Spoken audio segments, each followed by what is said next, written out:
All right, we're in 1 Chronicles chapter number 14, and it continues in the life of David and I'm glad you could talk, what Sonia. is going on with David, and also we're continuing, and you know, I know in this chapter we don't hear a lot about the ark, but it's still we're working on getting the ark back or to Jerusalem. The Israelite people have it in their possession, and so last week we saw how that Uzzah had died from just touching it, but they were hauling it in an incorrect manner, different than what God had shared that it should have been. So, but and as we read some of these scriptures, you may remember that we've covered some of this before, when David was actually anointed king, and you know, different things that took place from that point on.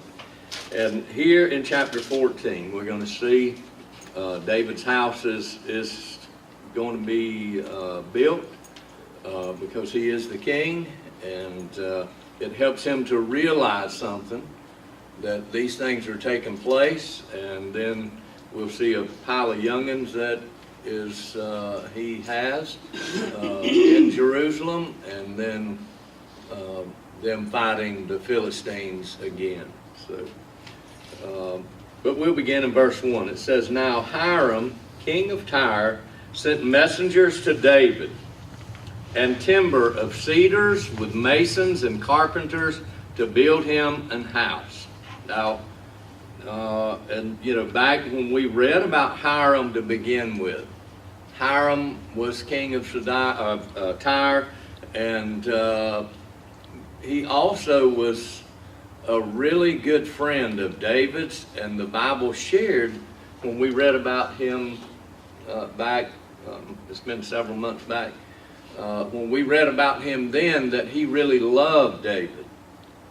And so, you know, he had to love David and think a lot of David to send people from his country, from his kingdom, over to David to build him a house. And he sent everything that they needed to build the house. So the wood, the masons, the carpenters, everything that was needed. And from that, in verse 2, it shares, "And David perceived that the Lord had confirmed him king over Israel, for his kingdom was lifted up on high because of his people Israel." You know, because of the things that are taking place, and you know, Hiram is sending folks to build him it says a house, but it's actually going to be a palace. And you know, it's not going to be a 2-bedroom house with 1 bathroom and this kind of stuff. It's going to be a huge place, because when we start reading about all the kids that he has here, we'll see that and this is, I think, just the boy babies that are born to him, not counting all the girl babies that are born. So, but you know, he perceived that God had confirmed him as king. But he should have known that, really, because God had him anointed a long time back, well before Saul was ever out of the office of being king, because God sent Samuel to anoint him as the new king. And but because of the things taking place, David feels like that, you know, God has really set him up now to be the actual king of Israel. And you know, all of Israel is in favor of him, because we read either last week or the week before how that all the other tribes sent representatives to David. The other 10 tribes sent representatives to him to seek him to be their king also. So what it was going to do was bring the whole nation of Israel back together as one nation instead of two separate nations. So, but, David is seeing a lot of things happen, and now we see beginning in verse 3, and David took more wives at Jerusalem, and David begot more sons and daughters. Now, and you've heard me say before, God does not agree with multiple marriages, multiple wives. But because they did this practice, because they followed this practice here, and not only David, there was others that, they followed that same practice.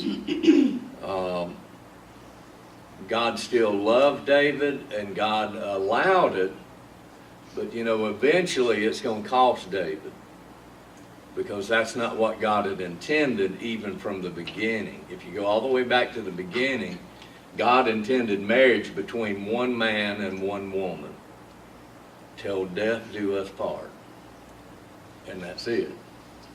And then if one or the other dies, then the other one is free, and they're free to be married again,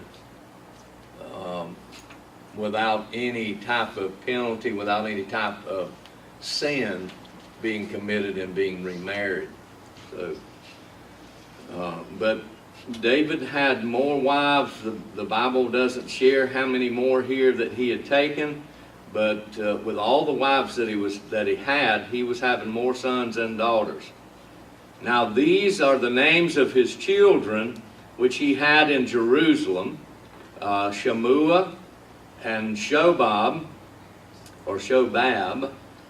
Nathan and Solomon, and Ibhar and Elishua and Elpalet and Noga and Nepheg and Japhia and Elishama and Beliada,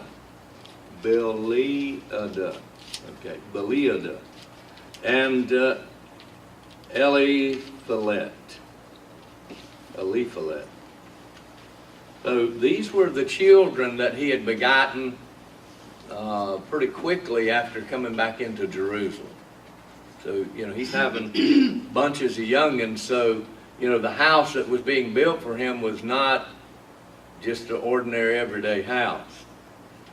He had a palace being built, one that would accommodate and had many, many rooms in this house. So, but Hiram sent enough folks and enough of everything to build that would become a king.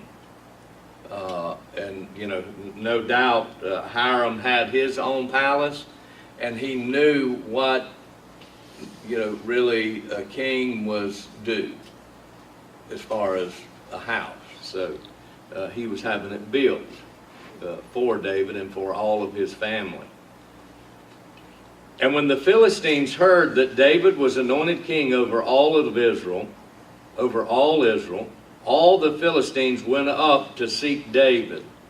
And David heard of it and went out against them. Now, back in the book of 1 Samuel, I think it was about chapter 27 maybe, the Philistines thought that they had David on their side because of the things that Saul was doing. And even though, David killed Goliath and pretty much won that battle there for Israel,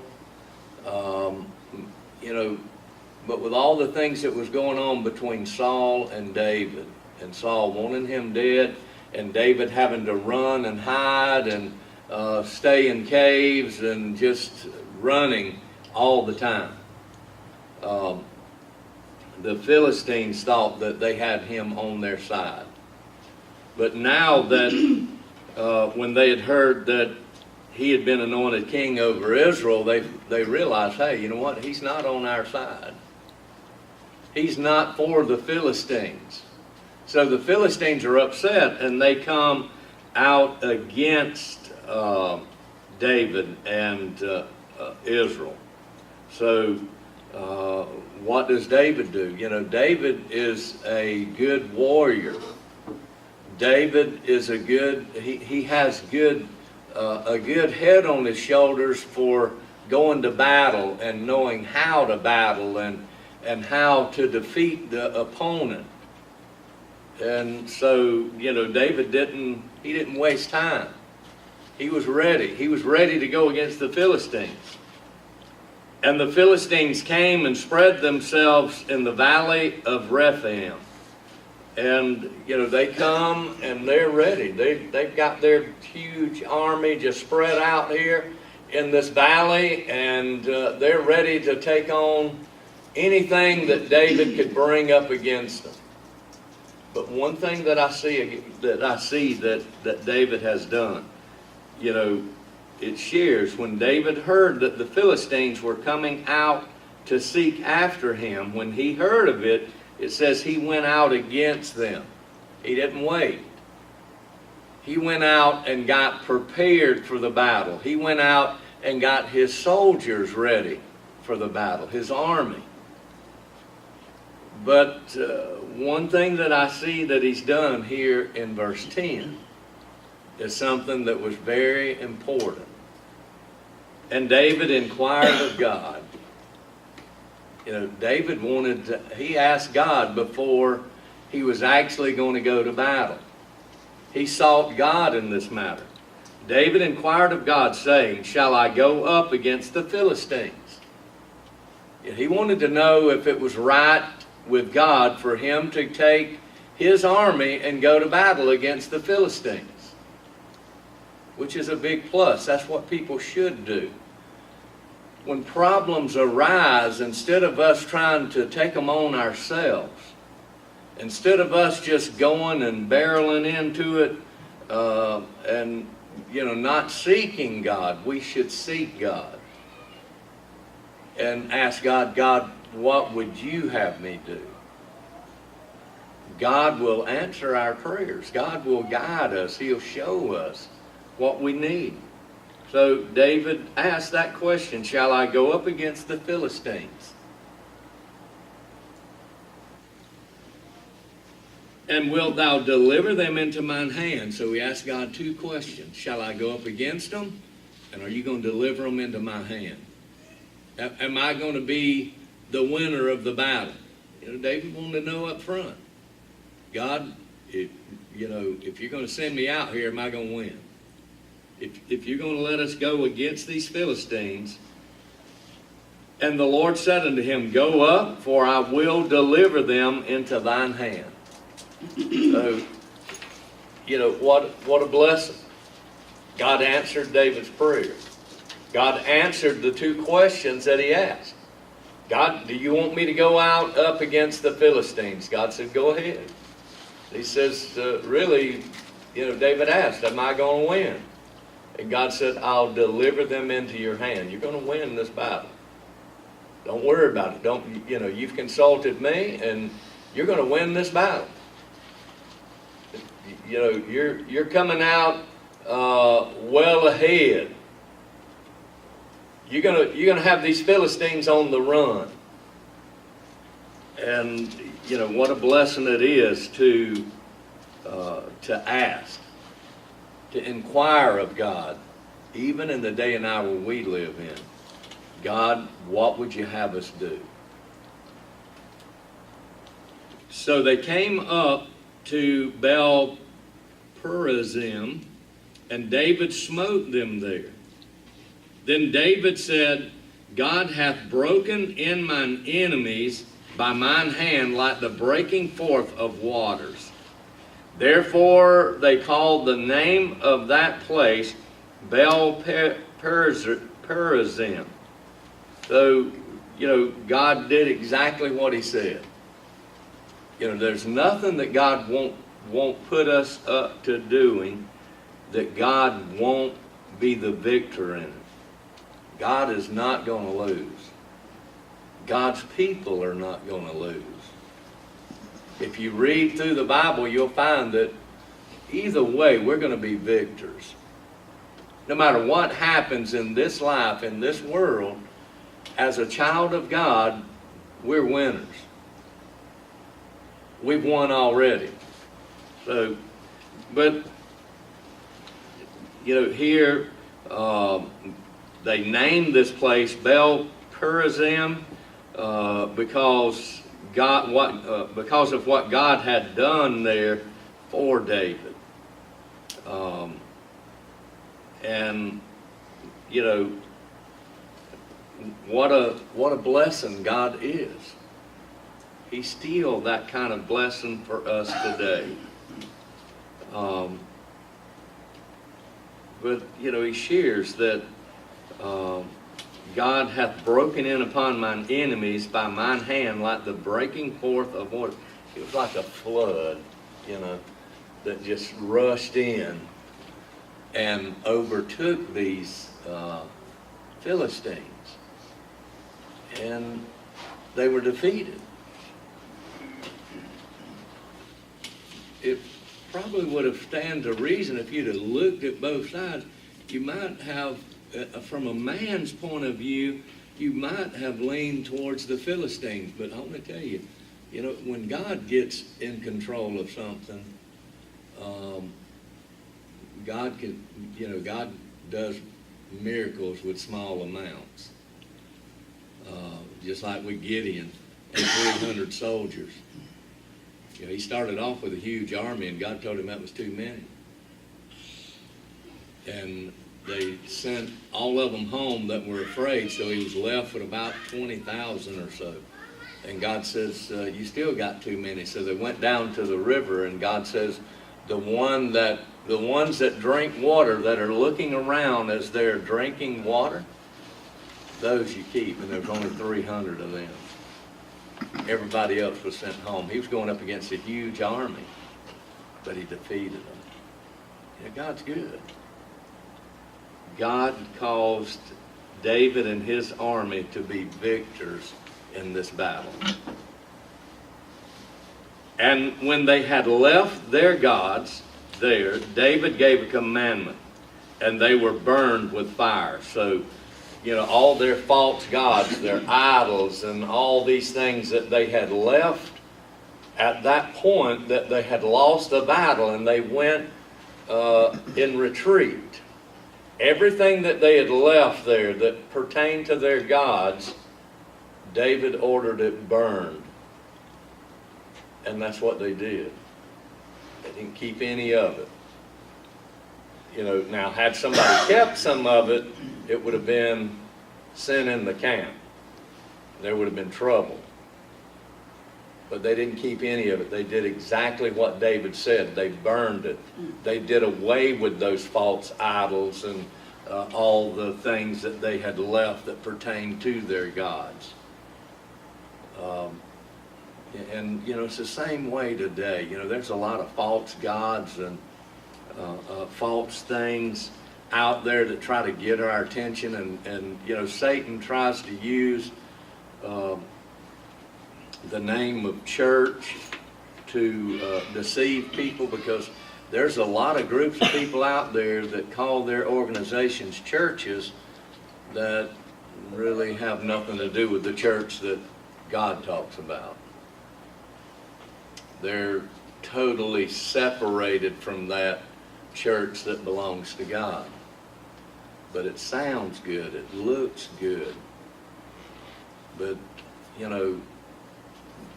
those kind of things, if it's contrary to God, doesn't matter how good it looks, doesn't matter how good it sounds, it's no good. It'll lead you straight to hell. That's all it can do. So, everything they burned with fire. And now the Philistines, they're not done. They're a group of people that are constantly on the heels of Israel. And now, we see Philistines, but now the Palestinians who are wanting land in the Middle East today, you can't find anywhere in Scripture where they ever had a homeland. They were nomadic people. They moved from place to place. They didn't have any certain one place to call their homeland. They moved all over the countryside just as they took a notion, they'd pack up and move somewhere else. So, but the Philistines were a people that had a land, and they were a people that were constantly trying to tear down Israel. So see, even from the beginning with the nation Israel, the world has not liked Israel. And it's that same way today. You know, I'm so thankful that our country still supports Israel, because I think that's what's kept the blessings of God on us for so long instead of the curses of God. So I hope and pray we always stand behind Israel. But now, after they've done all this, and when they had, in verse 13, and the Philistines yet again spread themselves abroad in the valley. So here they are back.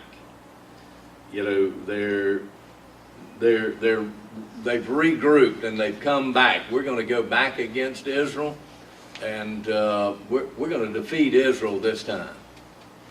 So they come back to the valley. They come back to the area to where they want to have another battle. They want to have maybe a raid on Israel, whatever it would take, to where maybe they could defeat the Israelites. But then again, therefore David inquired again of God. You know, what a blessing that he is asking God what to do. You know, he could have just thought, well, you know, we defeated them in this valley just, you know, a few weeks back. Here they are back. We'll just run on out here and beat them up again. But I'm thankful he didn't do that, because had he done that, he probably would have been defeated. He didn't let that go to his head, those victories that he had, to the point that, you know, he felt like he didn't need God any longer. So what does he do? David inquired again of God, and God said unto him, go not up after them. So God's telling him, don't go into this valley, don't go up against the Philistines like you did before. There's a change of plans. There's a better way to defeat even this army again. So, you know, how wonderful that is that David didn't take it on himself. But, you know, how many people in the military would want that notoriety that when an enemy comes up against them again, that they just run out there to battle before asking anybody? There's a lot of them that would, because they want that, I guess, heroic notoriety or whatever. But, you know, it doesn't always happen that way. It doesn't always work out the way people plan for it to work out. So it's a real good thing that David inquired of God, because God said, David, don't go down into that valley after them. This is what God tells him to do.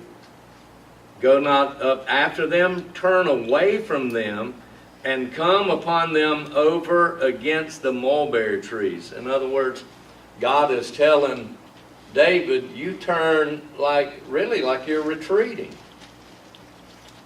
And you get it to these mulberry trees over here as quickly as you can. And that's where God was going to help David to take care of the Philistines. But, you know, David, You know, do you think it might have went through his mind at any time that, well, I've defeated them here before. Why don't we just go ahead and do away with them right here? That's the way man is a lot of times. You know, God, let's do it my way instead of your way. God, listen to me and I'll tell you how to do it. You know, a lot of times man does not want to listen to God. But I'm thankful at this point David was willing to listen. God told him not to go down into this valley and try to overtake them, but to turn and take off towards that mulberry tree grove over here. Ever how many miles away it was. I don't know how far it was away from where they were at. But, you know, even in doing that, it might put a lot of confidence then in those Philistines that they get real careless. And these folks are scared of us. They're taking off and running the other direction. We hadn't even fired a shot. You know, and so God knew what he was doing. We serve a God that knows everything. He knows the right way to do every single thing. There's nothing that God doesn't know how to do or how to take care of. But God told them to go over against the mulberry trees. And God shared with David, and it shall be, when thou shalt hear a sound of going in the tops of the mulberry trees, that then thou shalt go out to battle, for God is gone forth before thee to smite the host of the Philistines. So God said, when you get over there and you get kind of set up in those mulberry trees, you'll hear the wind blowing across the tops of those mulberry trees.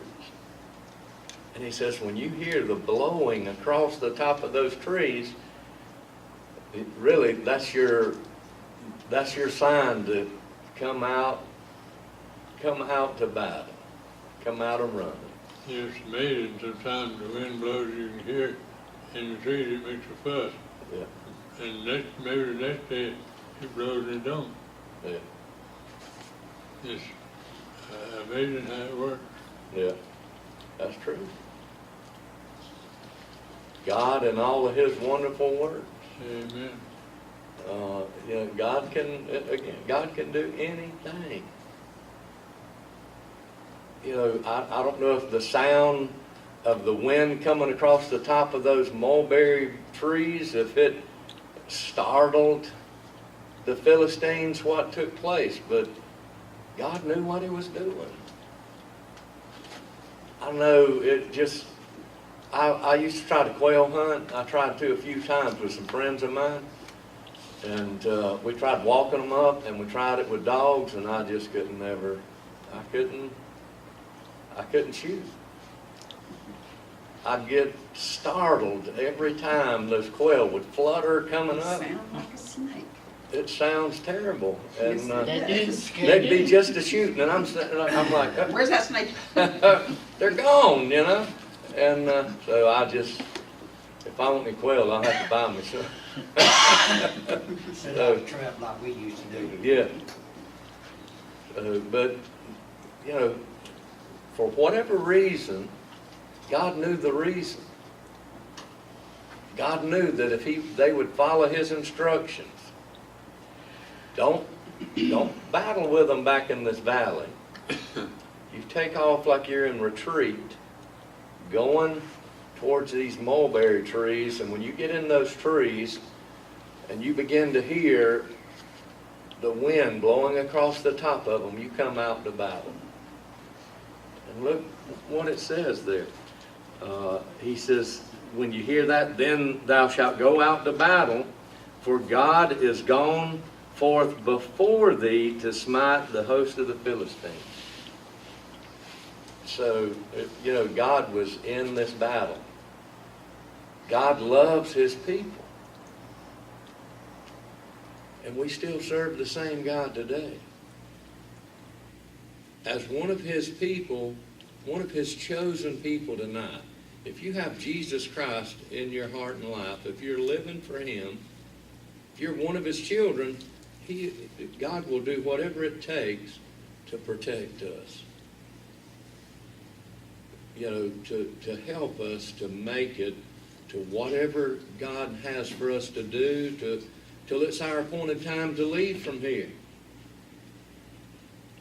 That's how good God is. You know, I've shared before in messages. Sometimes, you know, sometimes I drive kind of fast, going places. I don't like to be late. And Sonia will be getting on to me. You're not going to be late if you drove 20 miles an hour. You know, because I don't like to leave the house late. You know, I like to leave early enough. I'm going to be there on time, but then I get kind of a heavy foot, and I'm wanting to go. I'm wanting to get on to where I got to go. But then you get behind somebody that's kind of lollygagging around, and then you can't get around them. But, you know, then I've gotten to thinking, you know, God could be protecting us from something that's down the road. That if we're driving at that speed, we might run over somebody might pull out in front of us, whatever. God's taking care of us in things we really don't even know. So here it says God went out before them to smite the Philistines. God was guiding them and leading them. Every arrow that they shot, God was guiding it to go right to its target, whatever it took to protect God's people, to take care of His family, His chosen people. You know, God, we serve an awesome God. We serve a God that, you know, He doesn't come up short in anything. Nothing. And we serve the only God. You know, just like David had shared, for them to take all the things that the Philistines had left behind, their gods, their idols, whatever it was, to burn it with fire. You know, do away with that stuff. And, you know, it's today, we don't need things in our lives that will hinder us from serving God. Nothing. So, you know, we serve an awesome God. And then it shares, David therefore did as God commanded him. You know, what a blessing. And I tell you what, it's a blessing today if we do what God commands us to do. Whatever it is. Whether it's to be in church, whether it's to go visit somebody, whether it's to be praying for somebody, whether it's to be praying for our service, whatever it is. Doesn't matter what it is. Whatever God places on your heart to do, it's important. It's just as important as any other part of God's service in serving Him. So, and I'm thankful for David. David therefore did as God commanded him. How many times do we disobey God?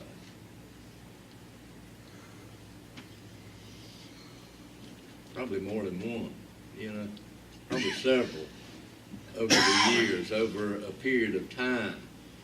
You know, we'll probably let God down, but you know what? He never lets us down. Never. He was right there with David and his army. God went out before him. You know, it's just like if God leads us to go talk with somebody, and we take that opportunity and we go, maybe it's somebody we don't even know. Maybe it's somebody we think might get mad with us if we go share with them about Jesus Christ and about sin, that sin will send you to hell and this kind of stuff. And, you know, but you know what? If we do what God says, you know what? God goes out before us because God's working on that other end before we ever even get there. God doesn't halfway do anything. God works on both ends.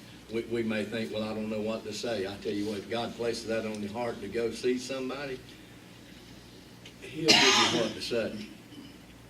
He'll help you with whatever needs to be said to that person, that they might know and understand that the way they're living, God's not pleased with it.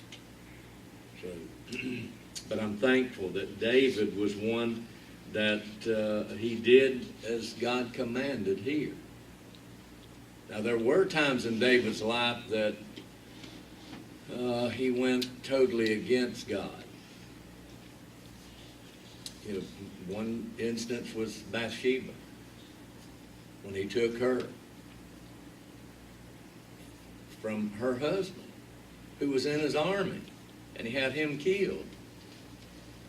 Uzziah, you know, and then what did it cost David and Bathsheba? Their firstborn died. And that David knew what the problem was. David knew that it was because of sin in his life.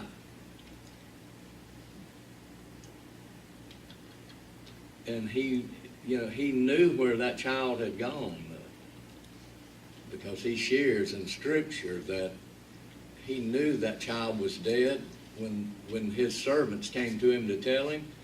He was getting up, he was washing himself off, he was getting ready. They said, he already knows. And he began to share that child was dead. He knew that God could raise that child from the dead, but he knew that if God didn't, he said, it's really, I've got to live my life in a way now I can go be where that child's at. And so, David didn't always do exactly what God said. He didn't always follow the statutes and commands and all that God had spoken. David was not a perfect man. But here, I'm thankful that he did as God commanded him. He left and went to that grove of mulberry trees. And when the wind started rushing through the tops of them, he came out, him and his army. And because of what God had done, they defeated them. Sometimes that's what we need to do, is wait till we hear the sound of the wind and the mulberry trees before we move. We need to wait on God. And when we do, things will be done right. People will see the move of God. People will see how good God is if we wait on him. So, we wouldn't be the only one seeing. But it says, David therefore did as God commanded him, and they smote the host of the Philistines from Gibeon even to Gazer. So, instead of David and the Israelite army being on the run, the Philistine army's on the run. And David and his army was hot on their heels, defeating more and more of the Philistines as they went from Gibeon to Gazer. If we do what God says, things will happen. Things will take place. I was reading in this book this evening, and it shares, David Jeremiah shared about some instances and when people just thought they were following God's will. And one thing that he shared when he was pastoring a church in Pasadena, California. He said that there was this lady that had came to him and said she was following the leadings of a palm reader, and that God was going to heal her because of, she had some, I don't remember, he said, I think, what was wrong with her, but anyway. said God was going to heal her because of what this palm reader had said. But he said, I told her, you need to leave that person as quickly as possible. Don't pay no attention to them. You need to get into God's Word and into the church house and seek God. But she wouldn't. And you know, that lady wasn't healed. She died with whatever disease it was she had. So, you know, people don't need to just think, well, I'm doing God's will. If it's contrary to this, it is not God's will. God doesn't go against his word. He didn't go against his word for David. He told David what to do, and what did God honored, because David did exactly what God said. And they defeated the Philistines. They ran them from Gibeon all the way to Gazer. And this caused something else to happen. Now, because of David obeying God, this caused something else to happen. This last verse of this chapter. And the fame of David went out into all lands, and the Lord brought the fear of him upon all nations. You know, people heard about David. They heard about the things that David was doing. They heard, and you know, the fame of David was growing. He was, you know, people probably telling about him everywhere they went. And this David, there's something special about him. He's a super king. But it's all because he was willing to follow what God said. And because he did that, God caused the fame of David to grow. And the fear of him amongst the nations of the world. You know, and then, you know, the fear of him upon all nations, that just goes back. There was a time in our history that people feared Christians. They didn't want to, you know, they wouldn't say much against a Christian. They definitely wouldn't come to a church house trying to tear it up and rip it off and everything else. But, you know, God's word still hasn't changed, but people have changed. And, you know, Satan filling people with evil, and these folks know that, you know, most churches, they've got some kind of something they could sell at a pawn shop inside of their church house. So they don't mind breaking in. You know, for a while, there was problems with people coming to the air conditioning units and getting everything they could out of those units to get the copper and aluminum out of it and take it and sell it. And you come to church one Sunday, you cut your unit on and nothing happens, and you go outside and there ain't no unit sitting there. Air Sunday. Ma'am? That's probably why we didn't have Air Sunday. Well, it was on. It just hadn't been on long enough. So, because it was about, I want to say it was about 9 o'clock or so time I got out here to turn it on. Because I came out here and I got out here and I'd left my doggone key at the house. So I had to turn around and go back to the house and then come back. The temperature had been raised up on them, but it was the thermostat itself and all was set on 70, I think it was. One of them was, and one was on 72. Yeah. So they'd been raised up instead of down on 69 like the GR 68 or 69. So, but, you know, the fear of David, God put on all nations. And, you know, people used to be fearful of God's house and God's people. But it's not that way anymore. you know, it's just like what we talked about at the meeting we had that Saturday morning with the sheriff's office and stuff, and there were several different churches there, and they were talking about, said, you know, what criminal doesn't know that every church takes up, pretty much every church takes up an offering at some point in time during their service? There's been a lot of churches that have been robbed. People come in and rob the church of their offering on that Sunday morning. It's not happened in this area, but it has across the United States in several churches. So we're not immune. You know, I don't want to scare anybody off from church, but you know, we just have to trust God and you know, hopefully God's will, that'll never happen here. But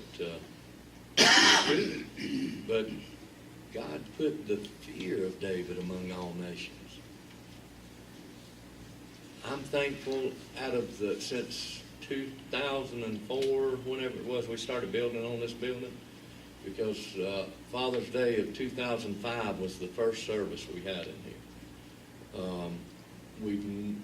And I praise God for this. We've not had a break-in that I know of. The only thing that I've seen is donuts in the front yard, and it looks like somebody hit the front door up here with their fist a couple of times. And that's about all I've seen here. So I don't know if it's because of all the houses and stuff right around our churches here, but I'm thankful that we haven't had anything. Anybody have anything on these verses?